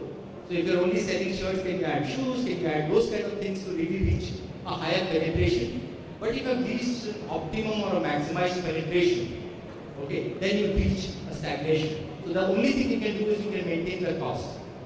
Also, it is important here, if you were there earlier, I mentioned the word role versus goal. Okay? So you have to understand when the role remains the same, then you can't keep increasing the compensation. So you always have a role for a goal. My job is to sweep the street. So if I'm only sweeping the street, I can't be getting more and more money for sweeping the same street. I have to learn how to swap the street. Then I can expect more. So people have to be told that unless you grow yourself to become and go into the next role, you can't actually grow. And this is going to happen to all of us. Because we have to learn that internationally people don't get 12% increment. So all of us are going to reach a stage where we're all going to become stagnant until we improve our productivity. And productivity of people in retail in the country is the lowest around the world. We just did some work to check out, and I can share this with you. India, Malaysia, Indonesia, Thailand. We did this work to check out the sales associate salary. We are 1/3 of these 3 countries' average. Sales associate. The store manager's salary, we are 1.5. Sorry, supervisor's salary, we are 1.5 times their salary. The store manager's salary, we are 2.5 times. So for some reason, we are paying our supervisory staff. Nothing wrong. I'm just making almost 2.5 times in the average of the Asian market. Whereas our associate, we are paying 1/3. You know why? Because we are only going with the government minimum wages.